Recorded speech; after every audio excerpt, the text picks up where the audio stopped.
Hey there.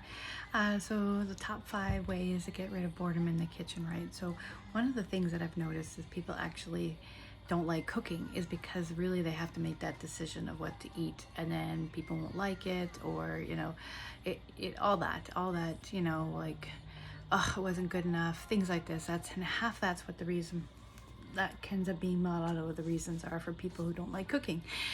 So let's just kind of get into what it could be. So one, stop trying to be perfect. Just be kind to yourself. Basically, just, you're making beautiful food for yourself, and that's self-care.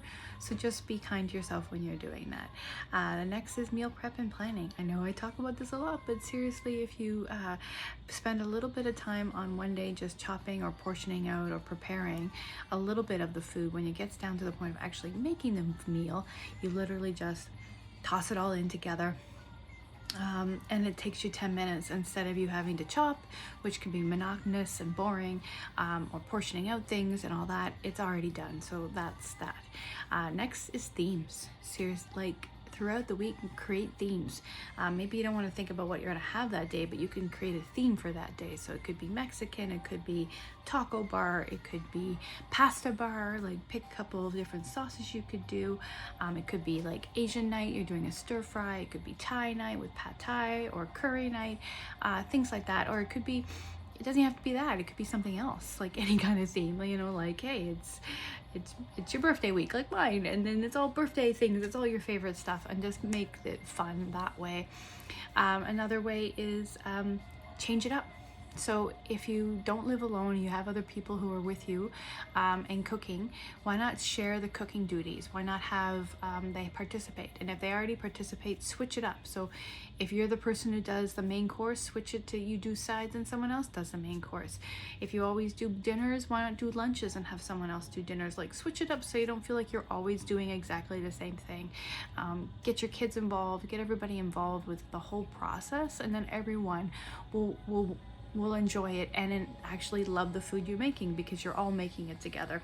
It totally worked as I was a kid, so that's how I would be able to eat different things as a child and not be picky, is because I actually made most of the food with either my grandmother or family members, and yeah, so I pass that on. Give that a try.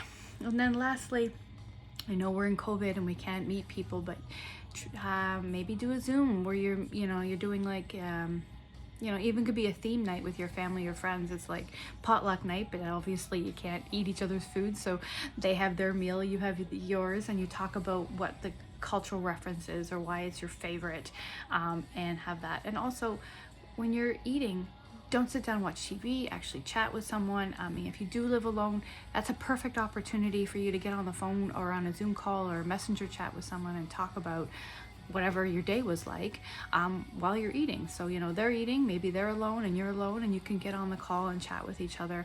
Even if it's only for 10 minutes, it's just enough to kind of break that apart and something to look forward to.